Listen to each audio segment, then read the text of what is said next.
This video I did partially generic just for the fact that you could do it for 2022 or any year you want in the future. It's more versatile just because I did not paint the exact year. Plus, I was getting tired of painting the exact year, and if anybody wants a good laugh, you'll know that I'm not necessarily that good at it because I don't remember which year it was, but instead of writing like 2017, I wrote 2071 because by the time you're getting to that point, I don't know, the actual minutia of what number goes where apparently isn't that important to me. So if you want to just have a laugh, you can go ahead and watch that video. I didn't even notice that I did that until somebody pointed it out to me after it had been uploaded. So that was a good one from a few years ago. Otherwise, if you want more like extreme 40 stuff, I can put some past New Year's designs below, all of them that I've done. And like I said, they can be changed to fit the appropriate year. Otherwise, this one is just an extreme. It's a Russian almond nail that is sculpted, and it's got the 3D French going down. There's some new stuff from the Madam Glam advent calendar, including the builder gel in a pot and their new foils. So there's lots of cool stuff in this. Definitely watch for that, and I'll see you guys next time. Bye! We are going to begin by fitting a nail form to our practice finger or real finger if you are lucky enough to be wearing this set on yourself or doing it on somebody that's actually a real person with actual hands and not just a finger.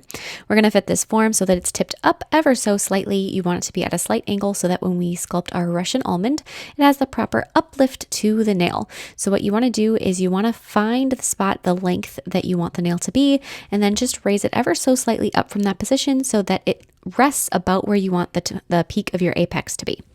So now we're going to be using the Soak Off Builder Gel in a Pot from Madam Glam, which is a very pretty pink color. And we're going to be using the Madam Glam application brush. Those are both from the advent calendar this year. And we're going to be sculpting the nail bed area. This is the first time that I've gotten the chance to use this builder gel, and I'd have to say that I'm actually really impressed with the texture of it. It's a little bit of a thicker consistency than the builder gel that I am currently using on my clients, and I actually really like that. It holds its shape a little bit better while it still self-levels. And so I was able to build up a nice little bit of a smile line. I ended up doing 3 coats of this builder gel, and I don't have a color for it. It didn't say a color name that I could find, but it's a really opaque pink. So if that is a color you like, it's beautiful. If it's not really your style, then this one wouldn't be for you. But the texture of the builder gel is really quite gorgeous. And so we're going to do that. This is the 3rd coat to really build up that height in the apex. When you're doing a Russian almond like this, you want to have a nice big 45-degree bump up in the first third of the nail, and then it's going to flatten out. So in that first third, right up by the proximal fold, you have a 45-degree curve up. So now using a reverse infill bit or a backfill bit, depending on, what it's called. We're going to be cutting in our smile line. It wasn't sharp and crisp because we are sculpting it with builder gel. No matter what, it's not going to be sharp and crisp. It needs to be a thicker viscosity product like an acrygel or acrylic to really get a sharp smile line sculpted in. But because we have that beautiful bit, you can just easily carve it in. And then after we have that done, I'm going to be taking Madam Glam Polygel, which is called Ice Blossom. And I believe that one is actually, I've been using it since last year's advent calendar. Those little sample bottles really last a long time. So we're going to be using that to sculpt the base of the extension. So try to keep it very thin since we're going to be there's a lot happening with this nail. Even though it doesn't anywhere say like 2022, and if you're watching this video in the future, you can certainly wear this design for any future New Year's Eve or, any fancy glamorous nail set you want to do. But because there's so much going on in it, you want to make sure that this first part of it is so thin that you have plenty of room to build things up, because we're going to be doing encapsulations. We're going to be doing a 3D French. We're going to do foil. There's so much to do that you have to make sure that there's not too much thickness in this first layer that you don't have the space to do everything that you want to do for effects. So after you have that base sculpted, you are free to take off your form. If you're taking it off a person and not a practice finger, it will come off a little easier than this one is coming off for me. Once that's off, you can just set it to the side, cleanse that tip really, really well. You want no tacky inhibition layer left behind from the acrygel. Then you're going to grab the Madam Glam foil gel. We're going to test it out, and we're going to grab the long fine liner. And we're going to be painting a section think of like if you're doing a 3D French, the shape of those sections. We're going to leave a gap between the smile line and where we're painting, and we're going to paint one of those sections. Then we're going to take one of our two foils. We're going to start out with the gold one, even though mine says it's in silver. The bottle says silver. And then we're going to take a little strip of the silver one, and I just cut them both off in the beginning and just set them to the side. Aren't they so beautiful? And then we're going to press down the gold one to start with in that first section that we painted. Use something like a silicone tool to really press it down. Doesn't matter what foil glue you're using, you really want to make sure that you really rub your foils down. I've seen different tools used. I personally like to use a flat edge silicone tool. I think that gives the best results. Once you have that done, that first section, then you can go ahead and do the second one.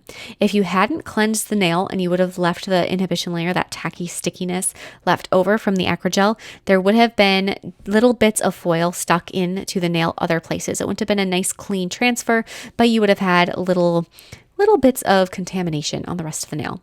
Then we're going to do the silver. It didn't transfer quite as well, but I would say that's more to the fact that this nail wasn't filed smooth and there was a little indent where I couldn't get it to stick. And that's not the fault of the foil gel. I was actually really impressed with how well it transferred and how thin it was.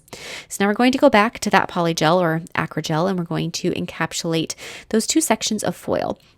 So you want to create nice high ridges on the top and the bottom of these sections. So you want to have this almost like a belt that goes across, and you want to make sure that there's plenty of a lip so that when you go through and you do the next area of the 3D of like a 3D French, that there's that 3D effect where it looks so deep into that foiled area.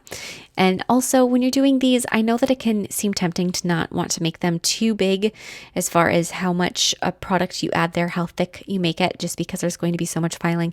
If you're doing a 3D French, filing is just a way of the world. There's really no way to get out of it. And really, the bigger and thicker you sculpt these sections, the better your 3D French is going to look in the end. So even though I'm sure it's tempting to try to sculpt them a little bit thinner so that you don't have to do that much filing, make them thick. Just go for it.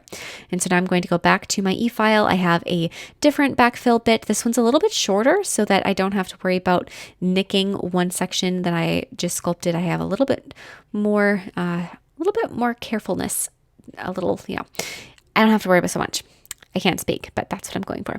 So now we're going to take the black fine liner, which is also from the Advent calendar. It's a liner brush with black gel paint on it. Really, I love those liner brushes. We're going to go through and just outline all of those little smile lines. We have a whole bunch. We have 5 smile lines to outline. Doesn't have to be pretty or perfect. Just really get them outlined. You can even be kind of sloppy about it. Just go through and get it done. Once that is all of those have been outlined, cure it again. And now we're going to be taking the color Tinsel, which was also from the Advent calendar from this year. This one is a black and silver glitter mix. And oh my goodness, you guys, it is so pretty. The video just does not do it justice. The black and silver mix is just gorgeous. And I personally am a sucker for a black glitter color, one of my absolute favorites. And you don't see them all of that often. And so anytime I find one, I go head over heels for it. So we're going to fill in the remaining 3 sections of the nail with that color Tinsel. And I'm going to do 2 coats. It isn't the most opaque of colors, but 2 coats really, it's plenty opaque. It looks beautiful. Once you have that done, then we're going to go back to our acrygel, the color Ice Blossom, and we're going to be filling in all of those remaining gaps. So basically any place you just use that color Tinsel, you're going to need to encapsulate to make sure that it kind of builds up to the height of those foiled areas. Once you have those done, then you can go through and we're going to begin filing. If you're doing this and you wanted to make it a little bit more obvious what New Year's it's for, if this was like one of the nails in a set, you could certainly write 2022 on it, or 2020, 3, 4, 5, 6, 7, 8, 9, whatever the year it is that you're watching this video. But if you are doing just these nails for New Year's, they're so black and silver and gold and glamorous that I don't think you need the year.